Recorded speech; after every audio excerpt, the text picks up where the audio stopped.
Après mon expérience malheureuse avec le film Absolution, j'ai regardé une nouvelle série britannique toujours sur Prime Video et qui se nomme The Day of the Jackal. Cette série est une adaptation très librement inspirée du roman du même nom écrit en 1971. Dans ce fameux livre, on commence avec un fait historique, la tentative d'assassinat du président de Gaulle au Petit Clamart. Il y aura d'ailleurs deux adaptations au cinéma en 1973 avec Edward Fox et en 1997 avec Bruce Willis. Dans cette nouvelle version télévisuelle, on repart de zéro puisque l'action se situe de nos jours. Le chacal sera interprété par Eddie Redmayne, acteur anglais.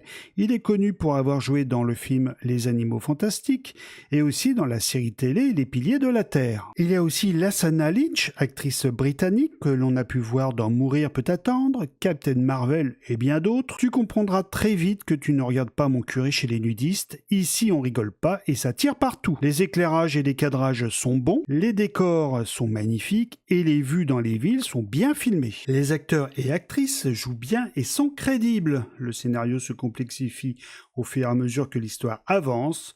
Il y a même plusieurs histoires qui s'entremêlent et je me suis même demandé qui étaient les vrais gentils et les vrais méchants dans cette histoire. Le rythme n'est pas lent, on n'est pas dans The Killer, il y a même de l'action et des explosions réalistes. Franchement, ils ne se sont pas foutus de nous. Il y a aussi une belle introduction style années 70. C'est pro, j'ai la sensation d'avoir vu un long métrage découpé en plusieurs épisodes. Le pognon a été bien dépensé au service d'un bon scénario. Ça fait du bien, c'est la bonne surprise de l'année et j'irai même plus loin, c'est pour moi la meilleure série de l'année. C'est donc une série à voir et à revoir.